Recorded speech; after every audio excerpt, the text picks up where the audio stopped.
क्या आज परमेश्वर का पृथ्वी पर एक सच्चा चर्च है? क्या हम वाकई किसी भी मानव निर्मित संसाधनों पर भरोसा कर सकते हैं? और प्रकाशित वाक्य में ईश्वर को अवशेष के रूप में कौन संदर्भित कर रहा है? यह कहता है कि ड्रैगन अवशेष के साथ युद्ध करता है, क्यों? हाय, मैं कैमी हूँ। आइए इन सवालों के बाइबल के जवाबों को एक साथ बाइबल की भविष्यवाणियों के बारे में जानें। एक अंतर्राष्ट्रीय महामारी का उदय, कोरोना वायरस के बारे में समाचार, वैश्विक राजनीति का ध्रुवीकरण, कुप्रबंधन और भ्रष्टाचार, अत्यधिक विनाशकारी प्राकृतिक आपदाएं, ऑस्ट्रेलिया में झाड़ी की आग दुनिया भर में आने वाली हो सकती है। एक चेतावनी है। इसका क्या मतलब है? भविष्य में क्या है? अनब्लॉकिंग बाइबल भविष्यवाणियों में जवाब के लिए एक यात्रा पर अंतर्राष्ट्रीय स्पीकर कैमी ऑटमैन से जुड़े। दुनिया भर में अपनी यात्रा में वह वास्तविक जीवन के संघर्ष का सामना करने के लिए, लेकिन उनमें से उसे आशा के चमत्कार मिले। बाइबल के भविष्यवक्ताओं को अनलॉक करने के लिए कैमी ऑटमैन से जुड़े, क्योंकि यह बताती है कि बाइबल की भविष्यवाणी पहले से कहीं अधिक तेजी से पूरी हो रही है। हाय दोस्तों, मैं इतनी उत्साहित हूँ कि आप हमारे साथ बाइबल की भविष्यवाणियों के लिए जुड़े हैं। ये बाइबल की सबसे बड़ी भविष्यवाणी की खोज की प्रस्तुति की एक निरंतर श्रृंखला है। आज रात 12 की संख्या है। मैं इस समय दुनिया भर से आपके साथ बिताने के लिए सम्मानित महसूस कर रही हूँ।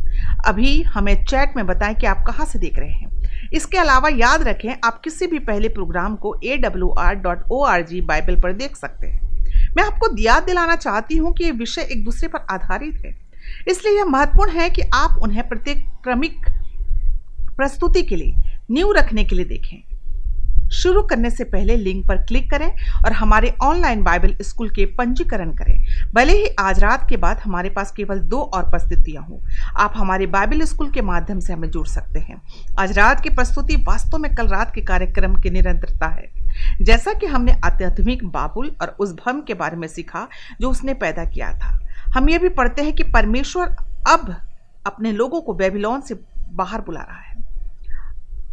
हम इस बात पर खुशी मना सकते हैं कि परमेश्वर कभी भी हमें किसी चीज से बाहर नहीं बुलाता जब तक कि हमें किसी चीज में नहीं बुला रहा है। यीशु कहता है, मेरे पद चिन्हों पर चलो। मैंने आपको अपने जीवन और मेरी शिक्षाओं में एक उदाहरण छोड़ दिया है। हम परमेश्वर के वचन से विभिन्न सत्य पढ़ते हैं और आप और मैं यहाँ एक साथ कर रहे हैं। फिर हम इन सत्य को लेते हैं जैसे एक नक्शा और हम एक ऐसे चर्च को ढूंढते हैं जो खजाने की तरह सभी ईश्वर की सच्चाइयों को बढ़ाता है और संग्रहित करता है। आज रात हम इस सवाल का जवाब देंगे, क्या बाइबल वास्तव में बताती है कि ईश्वर का अंतिम दिन का चर्च कैसा दिखेगा? देखते रहिए। आइए हमारी तैयारी में प्रार्थना करें। अध्ययन विषय स्वर्गीय पिता परमेश्वर, हम सभी के लिए को एक साथ लाने के लिए बहुत बहुत धन्यवाद। कृपया मुझे स्वयं को खाली करें, मुझे अपनी पवित्र आत्मा से भर दें और अपने शब्दों से वर्णन करने के लिए आज रात एक बर्तन के रूप में उपयोग करें अपने सच्चे चर्च में ईश्वर। तो यह हम सभी के लिए बहुत स्पष्ट है कि कैसे खोजें और अपने अंत समय समूह का एक हिस्सा बने। हम आपको बहुत प्यार करते हैं और आज रात हमारे साथ यहाँ रहें, यीशु के नाम में आमीन। और उसकी पत्नी कैलिरिज मेगागॉस्कर में रहती है। काम के लिए हर दिन वह अपनी बाइक की दुकान से दुकान तक बिक्री करती है। ING विभिन्न उत्पादों व अपनी नौकरी का आनंद लेता है और इस कहानी के समय वे सुदूर पहाड़ी गांव में कैपिटल शहर से दूर रह रहे थे। एक दिन आमड के भाई ने साझा किया कि वह उनके पिता एक दिलचस्प रेडियो प्रसारण सुन रहे थे। उस दिन बाद में जब आमड परिवार से मिलने गए तो उन्होंने एक साथ कार्यक्रम सुना। आमड की दिलचस्पी थी, लेकिन क्लेरिस दुखी था। वह एक कट्टर कैथोलिक थी और उन्हें लगा कि उनके रेडियो पर जो कुछ कहा जा रहा है उसके चर्च के खिलाफ गलत बोल रहा है। लेकिन यद्यपि कैलिरिज को एडवेंटिस्ट वर्ल्ड रेडियो कार्यक्रम पसंद नहीं थी, लेकिन उसके अंतरात्मा ने उसे परेशान करना शुरू कर दिया और चुप रहने का एकमात्र तरीका यह था कि वह केवल रेडियो कार्यक्रम को सुन रहा था कि जैसा आमड रोज रेडियो पर सुनते थे, वो उनके द्वारा सुनाए गए शब्दों से आश्वस्त हो गए। उसके बारे में जाने अनजाने लॉर्ड कैलिरिस के दिल में भी काम कर रहा था और उसे भी दोषी ठहराया जा रहा था। आखिर आमड अपनी पत्नी के पास गए और कहा कि मैं उन्हें एक चर्च खोजना होगा जो इस सच्चाई का प्रचार करता हो। वह खुशी से राजी हो गई और उन्होंने खोजा और खोजा, लेकिन उनके बारे में केवल वही सुना जो दूर था और बहुत दूर तक भाग लेने के लिए। फिर एक दिन किसी ने आमट के पास के गांव के एक चर्च के बारे में बताया। वे इसकी जांच करने गए और शनिवार को यह समूह बैठक हुई जैसे रेडियो पर बात हुई थी। जल्द ही पूरा परिवार हर सप्ताह के दिन चर्च में जा रहा था और साथ ही उन्हें 7वें दिन के एडवेंटिस्ट चर्च में बपतिस्मा दिया गया। आमड और कैलिरिज की तरह लाखों लोग जो किसी ऐसी चीज की तलाश कर रहे थे जिसे वे पकड़ सकते थे, कुछ ऐसा जो उन्हें आशा और शांति देता था। कई लोगों ने दुनिया की पेशकश की हर एक चीज की कोशिश की, धन, प्रसिद्धि, शक्ति, आनंद और मनोरंजन। फिर भी वे अभी भी पाते हैं कि उनके दिल क्या है, खाली हैं और उनका जीवन समस्याओं से भरा है। निश्चित रूप से हजारों लोगों के दिलों में वास्तविक ईसाई धर्म की भूख है। उनके पास जितना कुछ है उससे अधिक की लालसा है। तो यह लालसा केवल एक चर्च के लिए नहीं है, बल्कि ईश्वर और उनकी सच्चाई से जुड़ा होना है। क्या परमेश्वर के पास आज पृथ्वी पर एक चर्च है जो बाइबल में ठोस रूप से आधारित है? हाल के कोविड-19 और दुनिया भर के दंगों जैसी घटनाएं, शायद आप बाइबल के सच्चाई और ईश्वर के चर्च को खोजने के लिए बेताब महसूस कर रहे हैं। लेकिन जब दुनिया में सैकड़ों चर्च संप्रदाय हैं, तो आप सही कैसे पा सकते हैं? अधिकांश लोग ईश्वर के सच्चे चर्च होने का दावा करते हैं और सभी कुछ क्षेत्रों में समान है, फिर भी दूसरों में अलग है। इन सभी समूहों की शिक्षाओं की जांच करने में पूरा जीवन लग जाएगा। यह इतना भारी और निराशाजनक और निरर्थक होगा। दुख की बात है कि लाखों लोग ऐसी भावनाओं को साझा करते हैं। शायद आप अपने को उसी तरह आज रात को महसूस करें।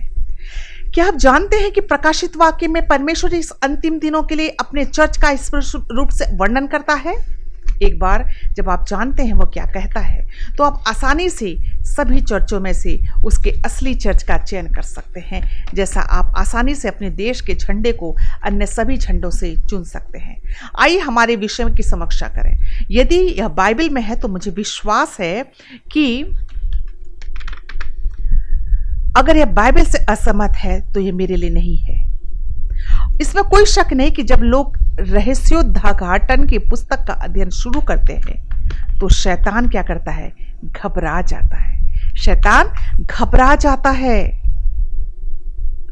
वह जानता है कि इस पुस्तक में ईश्वर के चर्च को स्पष्ट रूप से वर्णित किया गया है।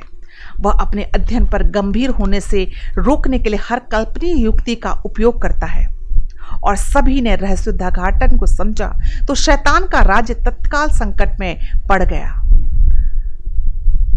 और ईश्वर का महान नाम, उसका चर्च ऊंचा उठ जाएगा। जब परमेश्वर ने हमें बनाया तो उसने हमारी आत्मा के भीतर एक गहरी लालसा पैदा की, उसकी इच्छा की, उसके लिए भूख की और उसके वचन की प्यास बुझाने की, जैसा कि आप ईसाई चर्च के इतिहास के माध्यम से वापस देखते हैं। ईश्वर के पास हमेशा एक व्यक्ति था जो उसके लिए खड़ा था, उस पीढ़ी के लिए अपनी सच्चाई की घोषणा करता था। पुराने नियम में परमेश्वर अपने लोगों की तुरही की तरह आवाज को निकालने का निर्देश देता है। यशायाह 51:1 में उन्होंने सत्य के जोर जोर से घोषणा करने के लिए, हम उसके सुसमाचार संदेश साझा करने के लिए पीछे नहीं रहते और न डरते हैं। हमारे बाइबल के पृष्ठ के बाद हम इस बात के अविश्वसनीय उदाहरण में पढ़ते हैं कि परमेश्वर मनुष्यों के माध्यम से कैसे काम करता है।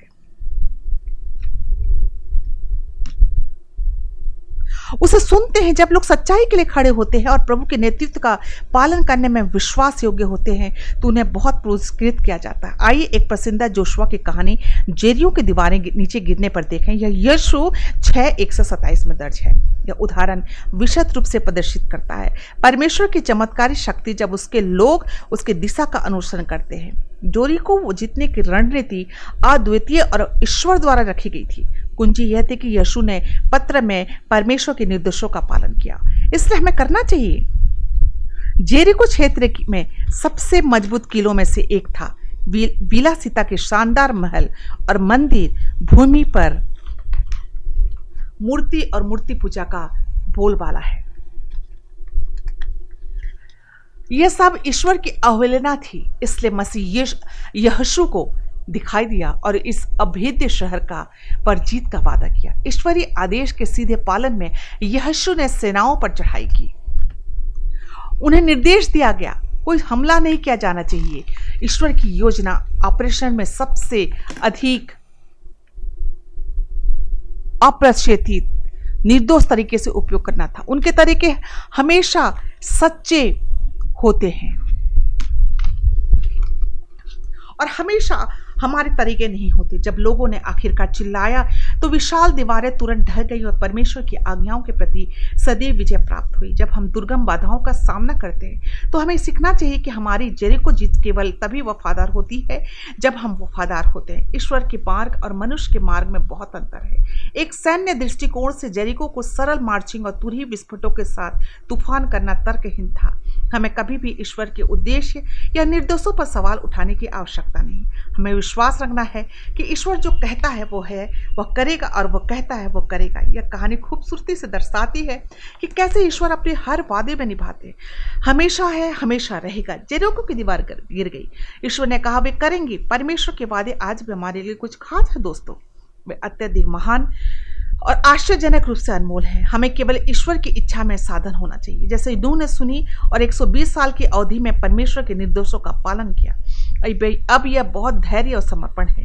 नूह से हार नहीं मानी और कहा आप इतना लंबा ईश्वर क्यों ले रहे हैं। नहीं, नूह ने परमेश्वर के साथ अपनी दोस्ती पर भरोसा किया और अंततः इसके कारण वह बच गया। यीशु लूक में कहता है लूक 17:26 में कि जैसा नूह के दिनों में था इसलिए मनुष्य के पुत्र के दिनों में भी होगा। तो वो कहता है कि उसके आने के ठीक पहले का समय नूह के दिन जैसा होगा। नूह के दिनों में बचने के कितने रास्ते थे, केवल एक। उत्पत्ति 7:1। फिर यहोवा ने नूह से कहा तुम और तुम्हारे घर के सभी लोग संदूक में आओ, क्योंकि मैंने देखा है तुम धर्मी हो इस पीढ़ी में मेरे सामने। नूह के दिनों में केवल 8 ने सुरक्षा के संदूक में ईश्वर का रास्ता चुना। अंतिम दिनों में बाइबल कहती है कि आर्क ऑफ सेफ्टी ईश्वर का रास्ता सच्चा चर्च है जो परमेश्वर के कभी सत्य के लिए खड़ा है। क्या परमेश्वर की सुरक्षा के लिए एक तरफा संदेश था जो दुनिया में लोकप्रिय नूह के माध्यम से प्रसारित किया गया था। मत्ती 7:13-16 संकीर्ण द्वार से प्रवेश करें। चौड़े के लिए द्वार है और व्यापक वह रास्ता है जो विनाश की ओर जाता है और कई ऐसे हैं जो इसमें जाते हैं, क्योंकि संकीर्ण फाटक है और मुश्किल है वह रास्ता जो जीवन की ओर जाता है और कुछ ही लोग हैं जो इसे पाते हैं। झूठे भविष्यद्वक्ताओं से सावधान रहें दोस्तों, जो भेड़ के कपड़ों में अपने आप के पास आते हैं लेकिन अंदरूनी तौर पर वे दुष्ट भेड़िए हैं। आप उन्हें उनके फलों से जानेंगे। पौलुस ने यीशु के बारे में कितने विश्वास या चर्च कहा। इफिसियों की आयत 4 और 5 आयत में एक प्रभु, एक विश्वास, एक बपतिस्मा। यीशु के आने से पहले अंतिम क्षणों में 2 समूह बनेंगे। एक समूह मनुष्य के लोकप्रिय शब्द का अनुसरण करेगा और एक समूह ईश्वर के शाश्वत शब्द का अनुसरण करेगा। नूह के दून की तरफ ईश्वर के पास एक नया नाव या चर्च है जो सुरक्षा से गुजर रहा है। सही नाव पर सवार हो जाओ। यीशु अपने चर्च को अपने साम्राज्य में लाने के लिए मर गया। इफिसियों 5:25-27 में कहा गया पति अपनी पत्नियों से प्यार करते हैं, यहाँ तक कि मसीह भी चर्च से प्यार करते हैं और खुद को इसलिए दिया कि वह पवित्र कर सकता है दुनिया द्वारा पानी की धुलाई के साथ, क्योंकि वह एक शानदार चर्च के लिए प्रस्तुत करता था। स्पॉट या शिकन नहीं या कोई चीज नहीं, लेकिन पवित्र और बिना दोष के होने चाहिए। नए नियम के दिनों में पीटर ने शक्तिशाली रूप से उपदेश दिया। पेंतीकोस्त के दिन 1000 लोगों ने बपतिस्मा लिया। पीटर ने शक्तिशाली रूप से उपदेश किया। जैसे उनका बपतिस्मा हुआ वे बाहर निकल गए, अपनी आज्ञाओं को निभाने के लिए ईश्वर के खास लोग बन गए। पहला पत्रस 2:9 में इसका वर्णन है। आप एक चुनी हुई पीढ़ी हैं, एक शाही धर्मगुरु, एक पवित्र राष्ट्र। अपने स्वयं के विशेष अजीब लोग कि आप उसकी प्रशंसा कर सकते हैं जो अंधेरे से बाहर बुलाया और अद्भुत प्रकाश में। परमेश्वर के लोग, विशेष लोग हमेशा आज्ञाकारिता के विश्वास रखते हैं, उन्हें प्यार करते हैं, उनकी आज्ञा मानते हैं। इस समूह को कमांडिंग गिपिंग ग्रुप बनाकर बहुमत से उतारा गया। परमेश्वर ने उन्हें अंधकार से प्रकाश की ओर, त्रुटि से सत्य की ओर, आज्ञा भंग से आज्ञा पालन तक अपने साथ एक गहरे रिश्ते में बुलाया। जब कुछ लोग इस तरह की बैठकों की संख्या नई सच्चाई सीखते हैं तो एक संघर्ष से गुजरते हैं। वे परमेश्वर के वचन से नई सच्चाइयों को खोज करते हैं और यह संघर्ष पैदा करता है क्योंकि वह बदलाव लाने के लिए कहता है। मन में लड़ाई है। वे आशा करते हैं नए सत्य का पालन करने के लिए। क्या मुझे अतीत में विश्वास की हर चीज से इनकार करना होगा? ईश्वर, जब हम अपने अतीत की सराहना करते हैं अपने आप को आज हमारे लिए ईश्वर के सभी सत्य का पालन करने के लिए प्रतिबद्ध करते हैं। यदि आप एक मेथोडिस्ट, एक बैप्टिस्ट या पेंटिकॉस्टल के रूप में सामने आए थे तो क्यों नहीं कहा, ईश्वर मार्ग के लिए धन्यवाद, आपने मुझे आगे बढ़ाया। अब मैं प्रकाश को स्वीकार करूंगा, स्वीकार करूंगी, क्योंकि आपने मुझे आगे के सत्य के साथ आशीर्वाद दिया है। इसलिए आप ऐसी किसी भी चीज़ से इनकार नहीं कर रहे हैं जो आपकी पिछली विरासत में सत्य थी। आप सिर्फ उन त्रुटियों को छोड़ रहे हैं जिसको आपने स्वीकार किया था, आपको नीचे सौंप दिया गया था। बस ईश्वर के वचन के साथ सामंजस्य नहीं रखने दे रहे हैं। ईश्वर बुला रहे हैं और आप सच्चाई की पूर्णता में आगे बढ़ रहे हैं, क्योंकि ईश्वर के पास केवल एक सच्चा चर्च है जिसे वह बचाया। क्या अन्य चर्चों में ईमानदार मसीहों के साथ क्या होगा? यूहन्ना 10:16 और 17 में, अन्य भेड़ें जो मेरे पास नहीं थी तह के ले भी मुझे लाना होगा, और मेरी आवाज़ सुनेंगे, और एक झुंड एक चरवाहा होगा। मेरी भेड़ें मेरी आवाज़ सुनते, मैं उन्हें जानता हूँ, मेरा अनुसरण करते हैं वे। और यीशु को एक झुंड के साथ अच्छे चरवाहे के रूप में चिंतित किया गया है, और उसके लोग उसकी कीमती भेड़ें उसके चर्च हैं और उनकी तह है। यीशु ने स्पष्ट रूप से कहा, उसकी कुछ भेड़ें अभी तक चर्च में नहीं है, लेकिन वह उन्हें बुलाएगा और वे अपने चर्च में पालन करेंगे। यूहन्ना 17:17 कहते हैं, उन्हें अपने सत्य द्वारा वो पवित्र करे। आपका वचन सत्य ही है। यूहन्ना 3:2, तुम सत्य को जानोगे और सत्य तुम्हें स्वतंत्र करेगा। दोस्तों, अगर हम ईश्वर के पास खुले मन से मांगने वाली भावनाओं और सच्चे दिल से आते हैं तो वो अपने सत्य को प्रकट करेगा हमें करने के लिए। लेकिन अगर मैं अपनी राय बंद कर देती हूँ या अपनी स्थिति को साबित करने की इच्छा है, तो आगे की सच्चाई को समझने और उसकी इच्छा को खोज करने में असमर्थ रहूंगी। मेरे स्वयं के विचार उसके शब्द में पढ़ी गई बातों को प्रभावित करेंगे। हमें प्रार्थना करने की आवश्यकता है, ईश्वर मुझे सच दिखाइए, भले ही मेरे द्वारा पहले से विश्वास के अलग हो। अपनी पवित्र आत्मा के माध्यम से वो अपनी इच्छा, अपने तरीकों को प्रकट करेगा। रहस्योद्घाटन की पुस्तक में ईश्वर के वफादार लोगों का वर्णन है, किसी भी कीमत पर सच्चाई से चिपके रहेंगे। प्रकाशित वाक्य 12वां अध्याय ईसाई चर्च के इतिहास में कभी भी किसी की भी जगह की तुलना में अधिक स्पष्ट रूप से वर्णन करता है। एक फिल्म की तरह यह हमें शैतान की शैतानियों के साथ साथ युगों के माध्यम से ईश्वर की योजना और लोगों को दिखाता है। शातिर हमला करता है और यह शक की छाया इसके बिना हमें पता चलता है।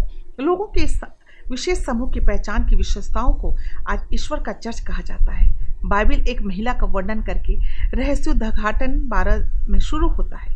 एक महिला जो स्वर्ग में दिखाई देती, मसीह की दुल्हन। पता चला कि महिला बाइबल की भविष्यवाणियों में कलीसिया का प्रतिनिधित्व करती है, जो अच्छी और बुरी आदतों के बीच एक महान लड़ाई है। प्रकाशित वाक्य 12:9, इसलिए महान अजगर को बाहर निकाल दिया गया। बूढ़े के उस सर्प को शैतान कहा गया, जिससे पूरा धोखा देता है दुनिया। वह पृथ्वी पर डाली गई थी, उसके स्वर्गदूतों को उसके साथ बाहर निकाल दिया गया। आइए रहस्योद्घाटन अध्याय 12 के माध्यम से कहानी का पालन करें। शैतान स्वर्ग में ईश्वर के खिलाफ विद्रोह करता है, लेकिन मसीह जीत जाता है, शैतान हार जाता है। शैतान को स्वर्ग से बाहर निकाल दिया जाता है। जब हम निम्नलिखित पाठ में देखते हैं कि ईश्वर विजयी है, प्रकाशित वाक्य 12:4 और 5, उसकी पूंछ ने स्वर्ग के तारों का 1/3 भाग खींचा और उन्हें पृथ्वी पर फेंक दिया, और अजगर महिला के सामने खड़ा हो गया, जो तैयार था जन्म देने के लिए अपने बच्चे को जन्म लेते ही खा जाना। उसने एक पुरुष बच्चे को बोर किया, जो लोहे की छड़ के साथ सभी देशों पर शासन करना था, और उसका बच्चा ईश्वर और उसके सिंहासन के लिए पकड़ा गया था। यीशु यह नर बच्चा है जिसे शैतान ने नष्ट करने की कोशिश की। शैतान ने हेरोदेस के माध्यम से एक फरमान सुनाया कि 2 साल से कम उम्र के बच्चे, सभी पुरुष बच्चों को बैतलहम में मार दिया जाएगा। यूसुफ और मरियम एक स्वर्गदूत द्वारा मनाए गए और मिस्र भाग गए। ईश्वर उन्हें संरक्षित किया, वे रोम के मौत के फरमान के शासक बन गए। हालांकि ड्रैगन शैतान का प्रतिनिधित्व करता है, लेकिन इसके पास पैगन रोम का एक द्वितीय दोहरा आवेदन है। हेरोद एक रोमन शासक था जिसे शैतान यीशु के रूप में मानने का प्रयास करता था। शुरू से शैतान का इरादा ब्रह्मांड को धोखा देना था, सभी स्वर्गदूतों, आदम और हवा, मानव जाति के सभी विरोधियों को नष्ट करने के लिए। प्रकाशित वाक्य 12:10 से 12 में किन उत्कृष्ट और अत्यंत महत्वपूर्ण तथ्यों का उल्लेख है। चलो देखते हैं। फिर मैंने स्वर्ग में यह कहते हुए सुना, ऊंची आवाज सुनी, अब उद्धार और शक्ति और हमारे परमेश्वर का राज और उसके मसीह की शक्ति आ गई है हमारे भाइयों के अभियुक्त के लिए, जिन्होंने हमारे ईश्वर के सामने उन पर आरोप लगाया।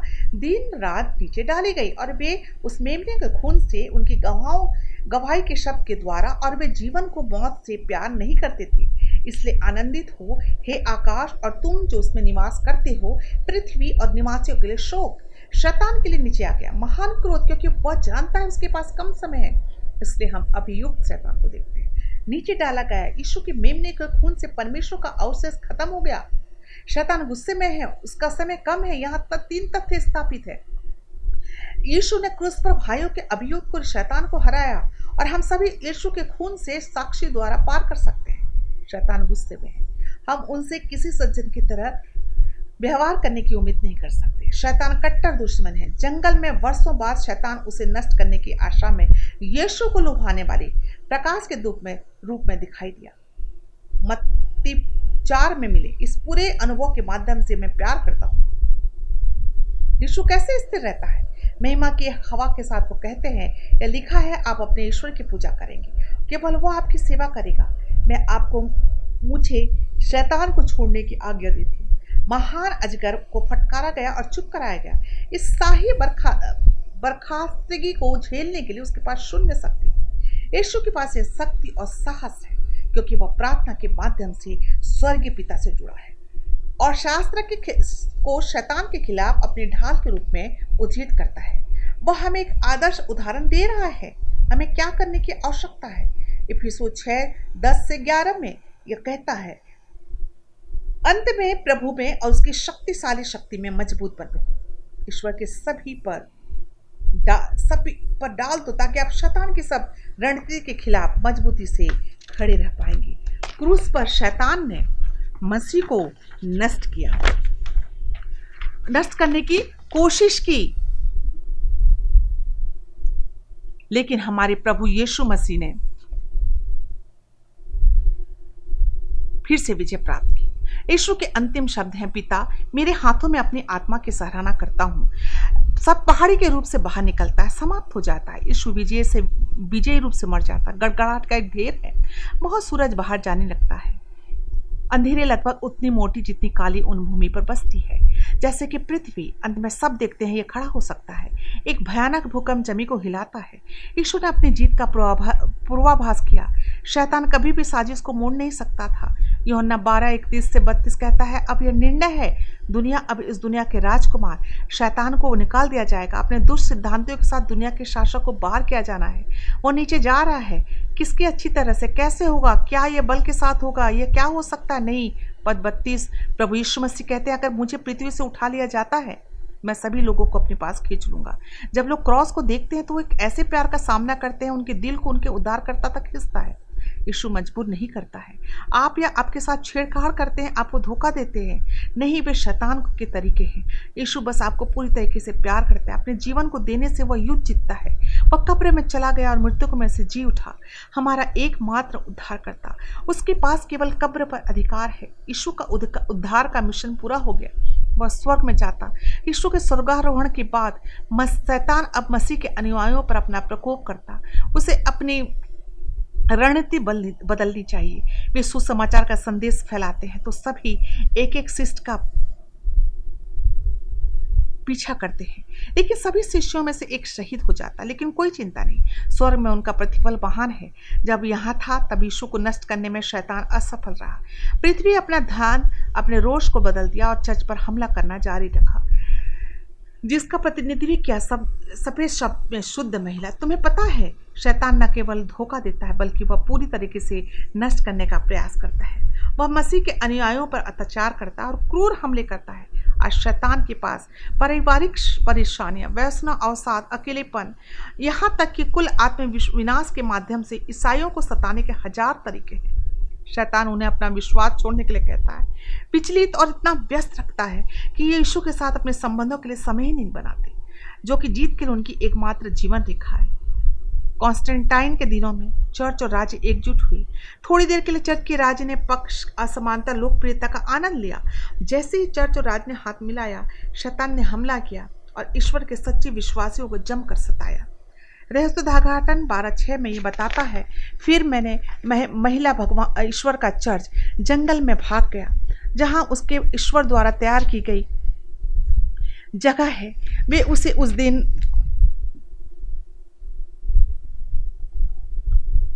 1260 दिन वहां खिलाए। अब याद कीजिए, बाइबल की भविष्यवाणी में एक भविष्यवक्ता दिन एक शाब्दिक वर्ष के बराबर है। यहेजकेल 4:6 कहता है, मैंने तुम्हें प्रति वर्ष एक के लिए नियुक्त किया। संख्या 14 से 34, गिनती 14 से 34। उन्होंने दिनों की संख्या की बात, जिन्हें आप भूमि की खोज की थी, यहाँ तक कि 40 दिन प्रत्येक दिन एक वर्ष के लिए। ईश्वर का अवशेष चर्च के उत्पीड़न के 1260 वर्षों में जंगल में था। वह केवल समय है। पृथ्वी के इतिहास में जो ईसाई उत्पीड़न के इस विशेष संख्या में प्रतिनिधित्व करता है, वह सब कुछ प्रकट करता है। क्लेश की इस अवधि का बार बार बाइबल में उल्लेख किया गया, क्योंकि वह सबसे बुरा है। ईश्वर के लोग उस समय सामना करेंगे। मत्ती 24:21, तब के लिए महान क्लेश होगा, जैसे कि दुनिया की शुरुआत के बाद में नहीं किया गया, इस समय तक नहीं, ना कभी होगा। मुझे प्यार है यशायाह 59:19 वादा करता है कि जब दुश्मन एक बाढ़ की तरह आता है, प्रभु की आत्मा उसके खिलाफ एक मानक उठाएगा। हमें ईश्वर उसके मान को, बुराई को दूर करने के समय पकड़ना चाहिए। इतिहास में इस समय हम देखते हैं कि लोकप्रिय चर्च और राज्य अभी भी एकजुट हैं। ईश्वर के वचन की सच्चाई के लिए ईश्वर के वफादार पुरुष और महिलाएं चिपके हुए हैं। वे एकांत रूम में छिप गए। जंगल पृथ्वी के निर्जन और दूरस्थ स्थानों को टाइप करता है। परमेश्वर के लोग अपने जीवन के लिए भाग गए, शरण के एकांत स्थानों में छिप गए। ईश्वर के चर्च खुले में काम नहीं किया, वरना इसके सदस्य जीवित नहीं होते। परमेश्वर हमें चेतावनी देता है, 1260 वर्षों के दौरान उसका वास्तविक चर्च एक संगठन के रूप में खुले तौर पर मजबूत नहीं था। जंगल से दूर दृष्टिहीनता में भाग गया। पवित्र शास्त्र का अनुवाद पाने के लिए वॉलिटसन यूरोप के पहले लोग थे। सुधार के सैकड़ों साल पहले उनके पास पांडुलिपि में बाइबल थी। उनके पास सत्य को अनसुना कर दिया गया, परमेश्वर के वचन को बनाए रखने के लिए सताया गया। इतिहास स्पष्ट है, रोम का पोप वो शक्ति थी जिसके यीशु के अनुयायियों को 1260 वर्षों में 538 ईस्वी से 1798 तक सताया गया। यह अवधि 538 ईस्वी में शुरू हुई, जब रोमन सम्राट जस्टिनियन के पत्र के कारण पॉपलैंड क्रिश्चियन नोम में सर्वोच्च बन गए, जिसने सभी चर्चों के प्रमुख में रोमन के बिशप को स्वीकार किया गया। यह कुख्यात प्रश्न पत्र जस्टिनियन संहिता का हिस्सा बन गया। साम्राज्य मौलिक कानून था। ईसाइयों के लिए क्रूर समय 1798 में समाप्त हो गया, जब नेपोलियन के जनरल ब्यूनटियर ने पोप को बंदी बना लिया। इतिहास स्थापित करता है कि कम से कम 50 मिलियन ईसाई अपने विश्वास के लिए मर गए। रोमन कैथोलिक चर्च द्वारा मृत्यु की अवधि के दौरान सैद्धांतिक एकता केवल तभी प्राप्त होती जब चर्च के भय से शासन करता। 5वें इलेक्ट्रॉन चर्च काउंसिल में 1512-1517 कार्डिनल एक पक्की ने ध्यान दिया कि किसी भी असंतुष्ट ने भाग लेने की हिम्मत नहीं की। रोमिच और रिफॉर्मेशन नाम पुस्तक में पक्की ने पोप को बताया, ईसाई जगत का पूरा शरीर अब एक सिर के अधीन है, यहाँ तक कि आपके लिए कोई भी विरोध नहीं करता। अब कोई भी वस्तु नहीं है। कार्डिनल के कथन के यहाँ विडंबना है। इसके तुरंत बाद 31 अक्टूबर 1517 को मार्टिन लूथर ने अपने 95 थीसिस को वाइटनबर्ग में चर्च के दरवाजे पर रख दिया, जो प्रोटेस्टेंट सुधार को स्पार्क कर रहा था। हमेशा कुछ ऐसे होते हैं जो निडर होते हैं। यहाँ मनुष्य से अधिक ईश्वर से डरते हैं। शैतान ने अपने ठोस के लिए सुधारकों को सताया। विश्वास उनके दिमाग ईश्वर के शब्द के सिद्धांतों से बंधे हुए थे। जैसा हमने कहा, नेपोलियन के जनरल ब्यूटियर द्वारा पोप को पकड़ने के लिए जंगल की अवधि 1798 में समाप्त हो गई।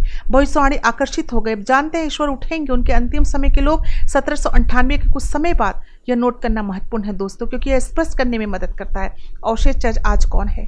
ईश्वर की महिलाएं और 12 छिपती हैं और दृष्टि से गायब हो जाती है। 1260 वर्षों में ईश्वर की महिला, उसका चर्च 1798 के बाद पृथ्वी के दृश्य पर वापस आना चाहिए। नूह अब्राहम के दिनों की तरह। मूसा ईश्वर के पास वसीयतनामा, नए वसीयतनामा, अंधेर युगों में एक विशेष आज्ञा रखने वाले लोग थे।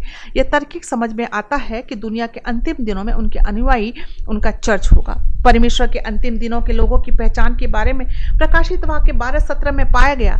ईश्वर का शेष चर्च वह चर्च है जो दुनिया को अंतिम चेतावनी संदेश का प्रचार करेगा और अजगर महिला के साथ मरहम लगा रहा होगा। उसके बीच अवशेष के साथ युद्ध करने के लिए गया। ईश्वर की आज्ञाओं को रखते हैं। यीशु मसीह की गवाही है। अंतिम दिनों में ईश्वर उठाएगा ऐसे लोग जो उससे प्यार करते हैं, उसका पालन करते हैं, उसके कानून रखते हैं, 10 आदेशों को दिल से मानते हैं वह ईश्वर के बहिष्कार करते हैं, क्योंकि उसे बनाए हुए प्राणी है। शब्द के आदेश ने हमें ईश्वर से विनती करने के लिए किया। स्वर्ग और पृथ्वी के निर्माता के रूप में निर्गमन 20:8 के माध्यम से सप्त दिन को याद रखने में, पवित्र रखने में, स्मरण रखना। 6 दिन आप परिश्रम करोगे, अपना सारा काम करोगे, लेकिन 7वें दिन प्रभु यीशु मसीह का सप्त का दिन है। यीशु के लिए महत्वपूर्ण है कि उसका अवशेष समूह 7वें दिन, सप्त के दिन अपने चरणों में रखें। नई वाचा में परमेश्वर ने इब्रानियों 10:16 में उनके बारे में कहा, मैं अपने कानूनों को उनके दिलों में रखूंगा, उनके मन में लिखूंगा। ईश्वर के लिए कुछ सुपर संत नहीं है, वे कमजोर हैं और गलतियां करते हैं। ईश्वर की क्षमा की आवश्यकता है, वे स्वीकार करते हैं। उन्हें अपने उद्धार करता है, क्यों यीशु की आवश्यकता है। परमेश्वर उनके नियमों को उनके दिमाग में रखा है, इसलिए वे जानते हैं उनके दिल में, इसलिए उसे प्यार करते हैं। चलिए खोजते हैं। रहस्योद्घाटन की पुस्तक अंतिम दिनों को लोगों विशेषताओं के रूप में वर्णन करती है। वे आज्ञाओं को उन सभी को रखते हैं, उनकी गवाही है। प्रकाशित वाक्य 19:10 में बाइबल यीशु की गवाही को परिभाषित करती है। कहता है यीशु की गवाही भविष्यवाणी की आत्मा है। वैसे स्पष्ट है ईश्वर के अंतिम दिन लोगों को भविष्य सूचक शब्द के उपहार द्वारा निर्देशित किया जाएगा। 1 कुरिन्थी 1:7 में, ताकि आप बिना किसी उपहार में काम आए। हमारे प्रभु यीशु मसीह के रहस्योद्घाटन का बेसब्री से इंतजार कर रहे हैं, यीशु के आने की प्रतीक्षा कर रहे हैं। चर्च को किसी भी आध्यात्मिक उपहार की कमी नहीं। आत्मा के उपहारों में से एक भविष्यवाणी का उपहार है। अगर पहली सदी के चर्च में भविष्यवाणी करने और गलती से बचाने के लिए भविष्यवाणी का उपहार चाहिए, तो निश्चित रूप से आखिरी दिन चर्च में इसकी आवश्यकता होगी। आत्मा के सभी उपहार ईश्वर के चर्च में प्रकट होंगे। यह शक्तिशाली आत्मा से भरा चर्च होगा जो दुनिया को प्रभावित करेगा। असामान्य भविष्यवाणी के साथ चर्च को आशीर्वाद देगा, नाटकीय सफलता मिलेगी, पवित्र आत्मा दिया जाएगा, हजारों लोग आध्यात्मिक समुदाय का हिस्सा बनेंगे। यीशु ने अपने शिष्यों को सारी दुनिया में जाने के लिए कमीशन दिया। सच्चा चर्च मसीही के लिए प्रतिबद्ध एक व्यापी निकाय होगा, उसके वचन का पालन करेगा। उन्होंने मत्ती में 2 में 19-20 में कहा, इसलिए जाओ। मत्ती 28:19-20 में कहा, इसलिए जाओ और सभी देशों के लोगों को शिष्य बनाओ, उन्हें सभी चीजों का पालन करना सिखाओ जो मैंने तुम्हें आज्ञा दी है, और लो मैं हमेशा तुम्हारे साथ हूं और यहां तक कि अंत की उम्र तक। हर युग में ईश्वर के पास ऐसे लोग होंगे जो उसकी कृपा का जवाब देते हैं, उनके प्रति अपना जीवन व्यतीत करते हैं और आज्ञाकारी रूप से उसका बपतिस्मा लेते हैं। प्रकाशित वाक्य 14:6 इस आखिरी दिन में आंदोलन का वर्णन करता है, जब मैंने स्वर्ग के बीच में एक स्वर्गदूत को देखा तो पृथ्वी प्रवास करने वाले लोगों को उपदेश देने के लिए हमेशा सुसमाचार हर राज जनजाति जीव को सुनाता है, और लोग उसकी आवाज से कहते हैं, ऊंची आवाज से कहते हैं, ईश्वर से डरो, उसको महिमा दो, उसके निर्णय का समय आ गया, उसकी पूजा करो। उसने स्वर्ग और पृथ्वी, समुद्र बनाया और पानी के झरने बनाया। दोस्तों, ये कोई छोटा मोटा गैर सांप्रदायिक आंदोलन नहीं है, एक व्यापक वैश्विक आंदोलन है जो सुसमाचार का प्रचार जोर शोर से कर रहा है। ईश्वर से डरने का मतलब डरना नहीं, इसका मतलब है सम्मान और उसे श्रद्धा देना। हम अपने आहार और जीवन शैली दोनों में कैसे रहते हैं, उसका सम्मान करके हम परमेश्वर की महिमा करते हैं। 1 कुरिन्थी 10:31 में कहा गया, आप जो कुछ भी खाते या पीते हैं वो सभी परमेश्वर की महिमा के लिए करते हैं। स्वर्ग के बीच में उड़ने वाले स्वर्गदूत का संदेश एक चर्च, एक आंदोलन प्रतिनिधित्व करता है जो पुरुषों को, महिलाओं को इस तथ्य के लिए कहता है और हम अपने कार्यों के लिए ईश्वर के प्रति जवाब दें। गैर जिम्मेदारी के युग में ईश्वर हमारे लिए बुला रहा है। नैतिक और आज्ञाकारी होना मानव जाति के लिए ईश्वर का अंतिम संदेश घोषित करता है। उनके फैसले का समय आ गया। पृथ्वी के इतिहास में विशेष समय है। हमेशा की तरह कोई अधिक व्यापार, ईश्वर का अंतिम आह्वान निर्मलता की पूजा करना है। शब्द ईश्वर के तत्काल अंतिम दिन के संदेश का हिस्सा है। ईश्वर आपको इस विशेषताओं को सौंपते हैं और कहते हैं, मेरे चर्च को ढूंढो। जब हम चाहते हैं तो ये क्या वादा करता है? लूका 11 उसके 9 में, मैं तुमसे कहता हूं, पूछो यह तुम्हें दिया गया जाएगा, खोजो तो तुम पाओगे, ढूंढो तो तुम्हारे लिए खोला जाएगा। मैं वादा करता हूं। ईश्वर अवशेष 12 में रहस्योद्घाटन में सच्ची चर्च की पहचान की विशेषताओं को पूरा करेगा। शास्त्र के माध्यम से हम देख सकते हैं कि ईश्वर की कलीसिया जंगल के बाद, अंधकार के युद्ध के बाद दिखाई देगी, और हमने बाइबल की भविष्यवाणियों में अध्ययन किया गया। ईश्वर का अवशेष चर्च 1758 के बाद पृथ्वी के दृश्य पर दिखाई देता है। यह बहुत ही बता रहा है। मित्रों, 7वें दिन का एडवेंटिस्ट चर्च योग है। अवशेष में नए नियम के रूप में एक सत्य होगा। शिक्षाएं सभी पवित्र बाइबल के साथ सहमत होगी। प्रारंभिक न्यू टेस्टामेंट चर्च सरल बाइबल था। परमेश्वर का अंतिम दिन चर्च सरल बाइबल है। वे समान हैं। शेष चर्च वही सिखाएगा जो यीशु सिखाया था। इसलिए जब यीशु ने कहा लाजर गंभीर रूप से सो रहा था, और मैं देख रहा हूं कि बाइबल एक शांतिपूर्ण नींद के रूप में मृत्यु को संदर्भित करती है यीशु के आने तक। फिर सीखो यीशु कब आएगा हमें बचाने के लिए आकाश से, यह स्वर्ग की सारी शक्ति और महिमा के साथ। इसलिए कोई रहस्य नहीं फिर मुझे एक चर्च खोजना है जो यीशु के वर्णन को बताता है और वह भी सिखाता है। 7वें दिन एडवेंटिस्ट चर्च योग है। अवशेष 4 में सहित सभी 10 आज्ञाओं को सिखाएगा जो 7वें दिन शब्द को याद रखना है। शेष लोगों को बाइबल सबके दिन वापस ले जाएंगे और निर्माता की पूजा करेंगे। 7वें दिन एडवेंटिस्ट चर्च योग्य है। अवशेष में भविष्यवाणी का उपहार होगा। दुनिया के लिए बाइबल की भविष्यवाणियों की घोषणा और शिक्षा देंगे। फिर से 7वें दिन एडवेंटिस्ट चर्च योग्य है। अवशेष अंतिम समय संदेश प्रकाशित वाक्य के 3 दूत संदेशों का प्रचार करेंगे। हमने इन छंदों का अध्ययन किया और स्पष्ट रूप से देखा कि ईश्वर के फैसले का समय आ गया। हम उनकी पूजा करते हैं जिन्होंने स्वर्ग और पृथ्वी बनाया और बाबुल गिर गया और हमें उसे बाहर आ गए। हम उसके किसी भी पाप के भागीदार नहीं। आज के लिए ईश्वर का चर्च लोगों को बेबीलोन से बाहर बुला रहा है। इसके साथ एकजुट नहीं होना चाहिए। जानवर उसकी छवि उसके निशान से सावधान रहे। ईश्वर का चर्च आज लोगों को बताएगा कि जानवर के निशान कैसे बचाया जाए। जीसस कहते हैं दुनिया में ले जाने के लिए मेरे 3 महत्वपूर्ण अंतिम संदेश हैं। उनके अवशेष चर उनके निर्दोषों को आगे बढ़ाएंगे। उनके जो उनसे प्यार करते हैं दूसरों के लिए उनसे प्यार से बाहर है। उन्हें चेतावनी देना चाहता है ताकि वह बच जाएं। 7वें दिन एडवेंटिस्ट चर्च योग्य है। शेष ईश्वर का चर्च सिखाएगा और ईश्वर का निर्णय अब सत्र में है। उसकी रचनात्मक शक्ति का संकेत उसके शब्द को ध्यान रखते हुए निर्माता के रूप में उसकी पूजा और सम्मान करना चाहिए। अवशेष लोगों को मसीह के प्रतिकूल प्रतिबद्धता के लिए बुलाया गया। फिर 7वें दिन एडवेंटिस्ट चर्च योग्य है। अवशेष एक विश्वव्यापी मिशन चलित आंदोलन होगा जो प्रत्येक राज्य से दयालु जीव और लोगों के लिए सुसमाचार का प्रचार करेगा। यह एक ऐसा आंदोलन होगा जो सभी जातियों समूहों पंथों पुरुषों महिलाओं के लिए होगा। ऐसा आंदोलन जो यही नहीं मानता कि ईश्वर किसी एक जातीय लोगों का ईश्वर है।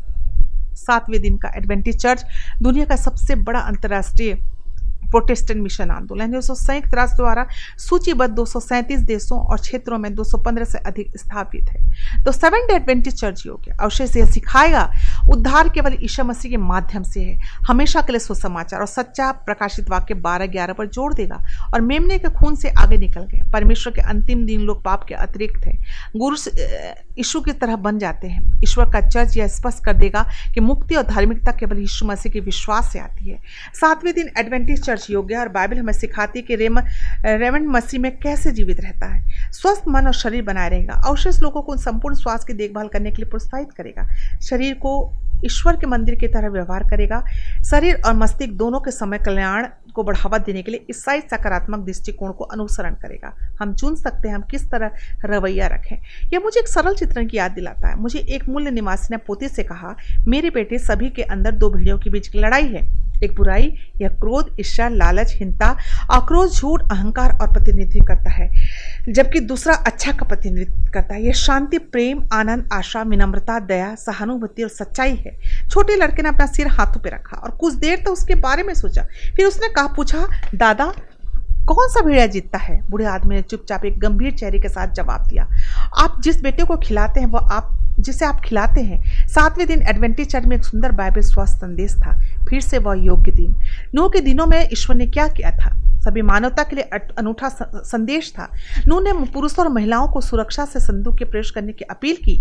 बहुमत ईश्वर के आह्वान को अस्वीकार कर दिया गया। ईश्वर के पास अभी भी कुछ वफादार लोग थे जो संदूक के दरवाजे में प्रवेश करते थे।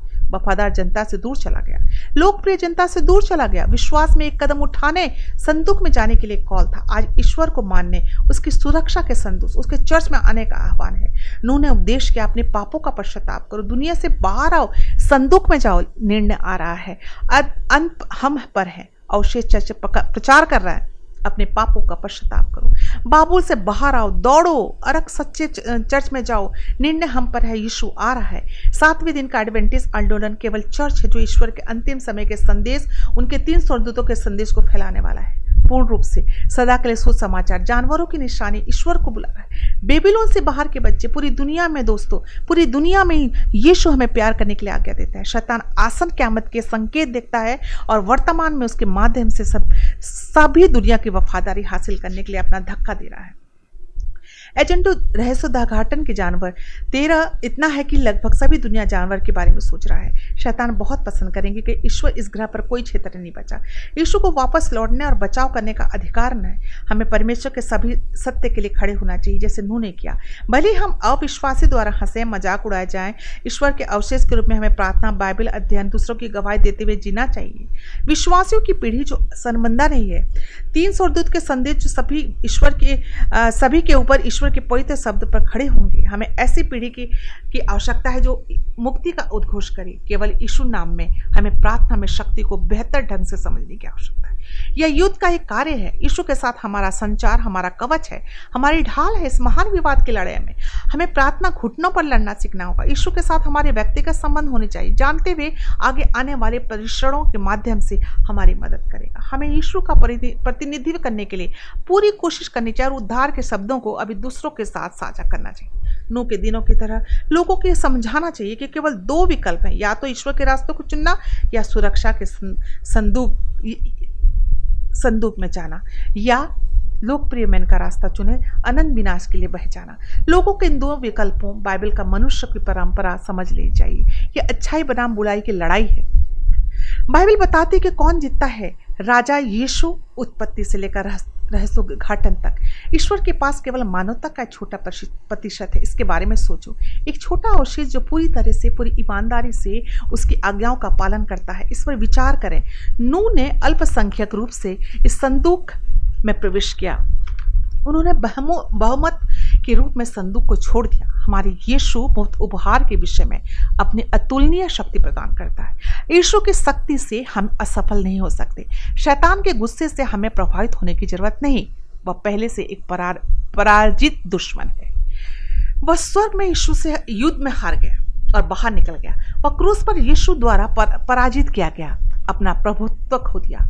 वह महान और अंतिम फैसले में अपने मामले में कानूनी रूप से पराजित किया जाएगा। जब वह परमेश्वर के पवित्र शहर पर हमला करेगा तो फिर से हार जाएगा।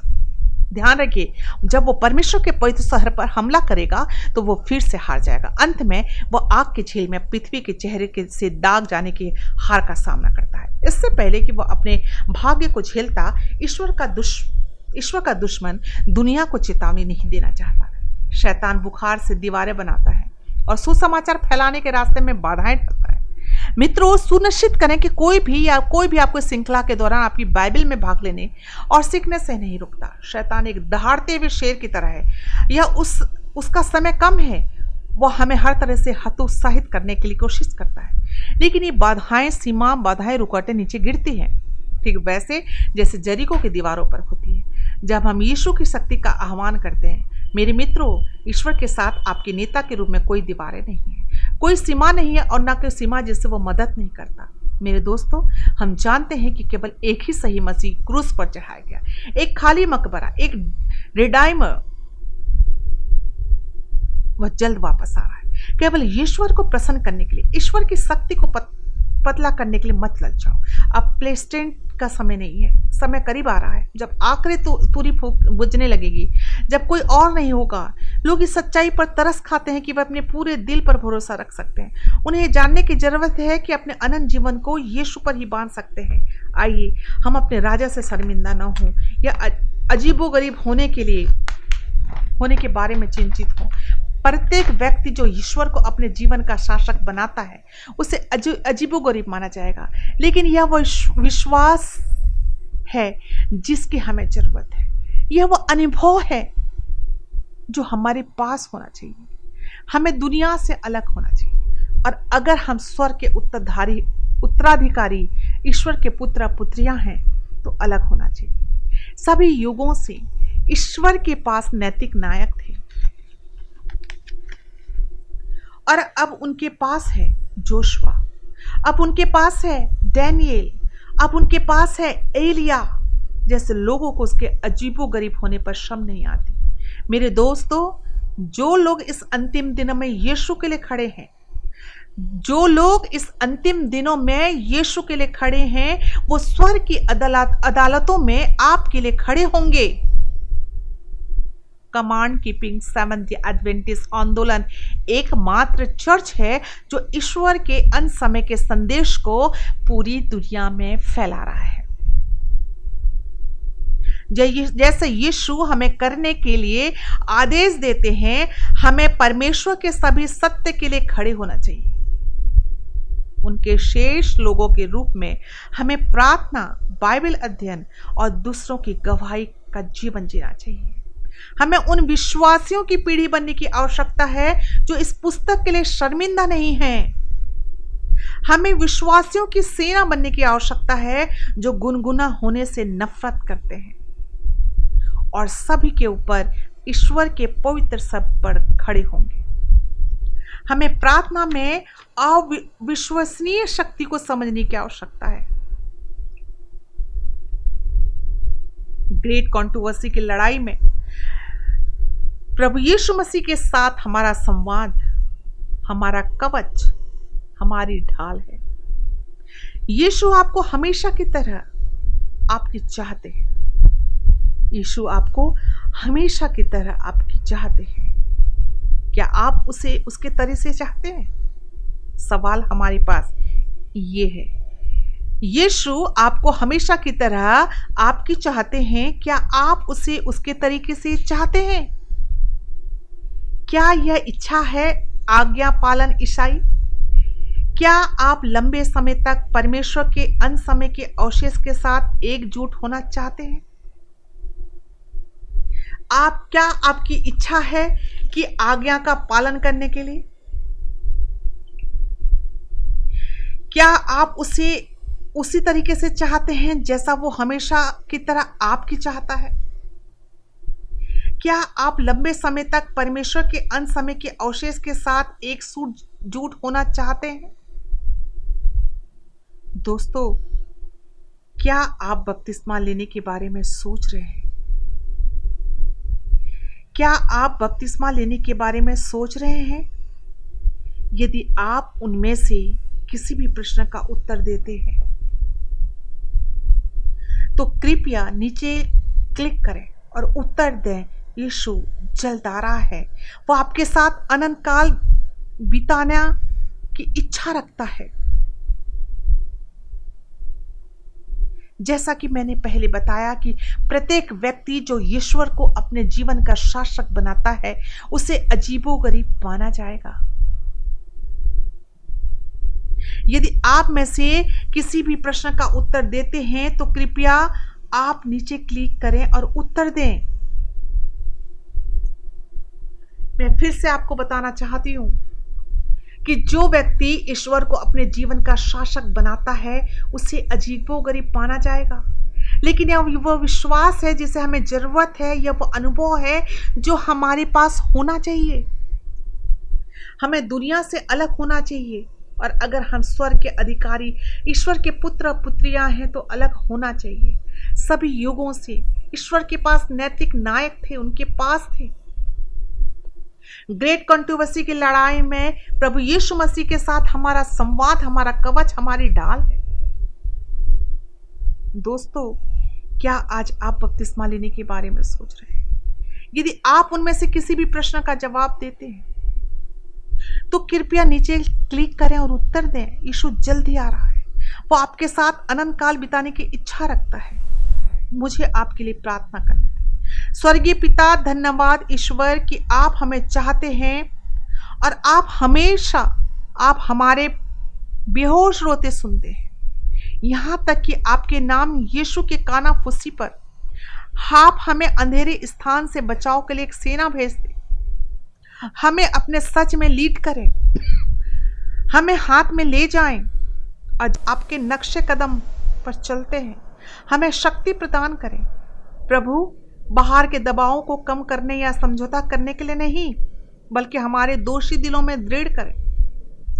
हमारे दोषी दिलों में दृढ़ रहें। हम आपके चुने हुए अवशेष लोगों के रूप में आपके द्वारा खड़ा होना चाहते हैं। हमें अपने राज में आने के लिए बचाइए, यीशु के अनमोल और शक्तिशाली नाम में, आमीन। दोस्तों, हमारे लाइव बाइबल प्रशिक्षक लिंक पर क्लिक करके आपके किसी भी प्रश्न का उत्तर देने के लिए अभी खड़े हैं। आज रात देखने के लिए बहुत बहुत धन्यवाद। इस श्रृंखला में हमारे पास 2 और विषय रहेगा कि हम सच्चे चर्च को पहचानें। हम सच्चे चर्च को पहचानने के बाद आगे क्या करेंगे, इस विषय पर हम कल चर्चा करेंगे। परमेश्वर हमारे साथ रहेगा। पवित्र शास्त्र हमारी विषय द न्यू लाइफ के बारे में हम कल सीखेंगे। बाइबल की भविष्यवाणियों के बारे में बताता है। उसका रास्ता चुने और हम सब मिलकर परमेश्वर को चुने। शुभ रात्रि दोस्तों।